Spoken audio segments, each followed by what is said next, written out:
Hey, Utah Mammoth fans, Tusks up and welcome into another Utah Mammoth Daily update. So, trade chips. There's we're in the off season. There's not a lot of talk going on, so let's put on our GM caps, figure out what's going on, see what we can do. If we're playing NHL 26 here, who would be on the move for you if you were GM Bill Armstrong? So, for me, the trade chips are, and I've talked about them before a little bit, but now we're going to get like a more exhaustive list as who will be available. So the easy names are the veterans. Ian Cole is an obvious name. He's got cup experience, but that is why they brought him in last season. Now they have a younger version of him in Nate Schmidt, only a couple of years younger, but still younger. So that's a trade chip possibility.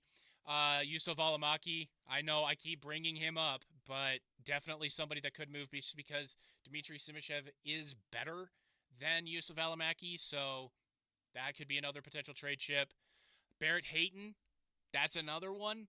I know he's only 25. He fits the learning curve or age curve, development curve, whatever you want to call it. But he's another one. He's a restricted free agent next season, and then after that, he's into unrestricted free agency if a deal can't be struck before the end there. He only has a $2.65 million cap hit as well. So Barrett Hayton could be on the move. Alexander Kerfoot, I talked about him yesterday. He could be on the move, as well as Kevin Stenlund, and maybe even Michael Carcone if he bursts out of the gates and his speed and everything else wows the team enough. He could be a trade chip as well. Obviously, there's that big list of draft picks that Utah has that I went over a couple of days ago that are trade chips as well. But those are the ones that I foresee being on the move because there are definitely some untouchables that I'm sure GM Bill Armstrong will listen to a proposal to, but will be like, yeah, no, thanks for trying. And that list includes Clayton Keller, captain, the first captain in franchise history, fan favorite. I love Kells, obviously, but that he's untouchable, right?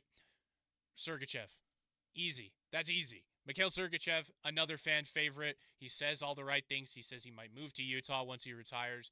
It reminds him of his hometown in Russia. All of that goodwill that he has created with the team. He also has a super long-term contract through the end of the 2030 season. So he's untouchable. And then we also have Dylan Gunther, who just signed his big deal before last season. He is another fan favorite, young guy who's definitely on the upswing. Who else joins that list? Is J.J. Peterka truly untouchable after the sign and trade? We don't know yet. He hasn't played a game in a Mammoth jersey. To be fair, nobody's played a game in a Mammoth jersey, but you know what I mean. And I would be interesting to see how he develops if he fits in with this team, how he fits in with the team. Is he willing to play Andre Trigny's 200-foot style where he is going to be expected to play defense, get his nose dirty in the corners? We'll see. If they can get him to do that, then I think he's untouchable. But if not, we'll see. Logan Cooley, that's another one who's untouchable. That's easy. I left him off the list just to spark some worry, some thoughts from you. But Logan Cooley, once they get him signed, and it's a once, it's going to happen. It's just a matter of when, not if. He's another untouchable. But that's pretty much my list of the untouchables. It's kind of long when you think about it, but no goalie is untouchable. I love Veggie, but if he struggles, he could be a trade candidate. And then Vanacek and Ingram are both on the last year of their deals. I know Vanacek only signed a one-year deal, so it was always going to be the last year of his deal. But he is another one that I think those are the goalie position, nobody's set in stone there. I mean, Veggie had a great end of the year last year. He was super fun to watch. Fans love him. He has his own fan section.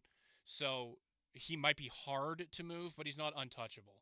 And then there are no other defensemen that I see as being untouchable other than Sergei. Maybe Simishev when he comes up, but other than that, that's my list of untouchables. Definitely let me know in the comments who your list of untouchables is, or if you think maybe one of the guys I named is actually not untouchable and could and should be moved for a bigger name star.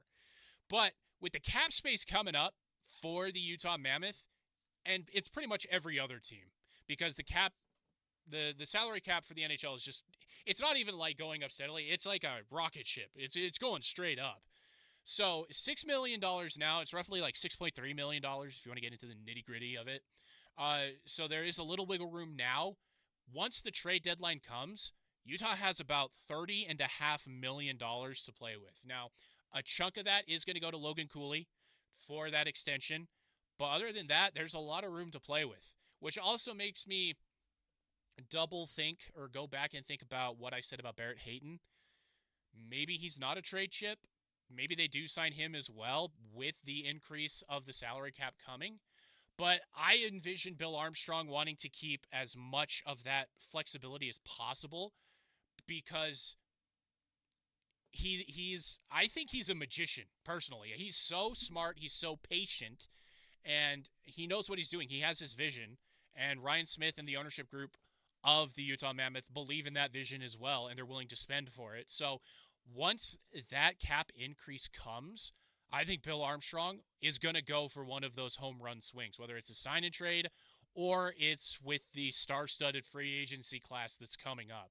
And that free agency class, well, there's a wish list. I have a wish list in the free agent class that's coming up. Mason McTavish, if he just does the one-year deal for his restricted free agency, he'll be becoming a free agent after the season. Maybe there's a sign and trade right now that Utah could come up with their draft picks and some of their young guys that they could send over.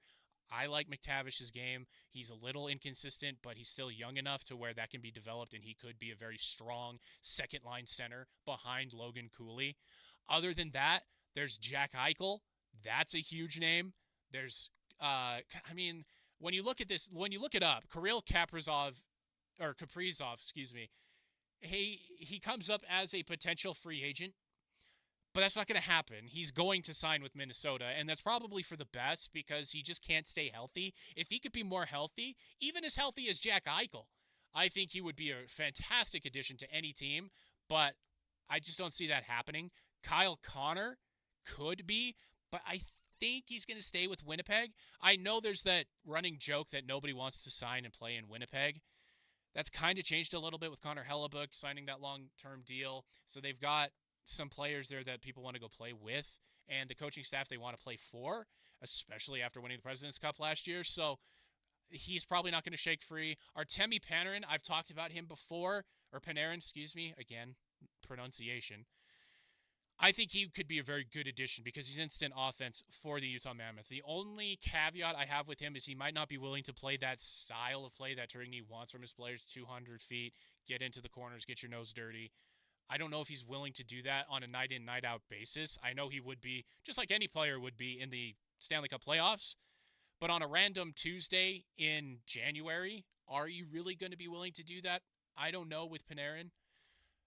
Sergei Bobrovsky is an interesting name to look out for. I know he's on the older side. He doesn't fit what Bill Armstrong wants to do. But if Utah misses the playoffs this year, they're going to need to probably upgrade the goalie room. And that's where I see them going, is potentially Sergei Bobrovsky if he doesn't sign with Florida, which I would give it 90-10 odds that he signs for Florida, personally. Other than that, the big name, obviously, is Connor McDavid. What's he going to do? Is he taking a look at what Edmonton did and this offseason and say, it's not good enough, I'm going to be leaving? And will he force that move now? Or will he force it at the trade deadline? Or will he just hit unrestricted free agency and get the richest contract in NHL history? If I were advising Connor McDavid, which obviously I'm not, I would say play out this season, play your game, be the stellar and face of the NHL that you can be, and then go get that bag at the end of the year. That's what I think he's going to do, and I think Utah will be up front and center with a Brinks truck, with those giant bags with the dollar sign on them that you see in cartoons. Bill Armstrong, both hands out with those full bags saying, here you go, come to Salt Lake City. So I think this next offseason is going to be really exciting, even more exciting than the season we have coming up. But who's on your free agency wish list? Let me know in the comments, and I'd love to hear your opinion. And I will see you tomorrow for your next Utah Mammoth Daily update.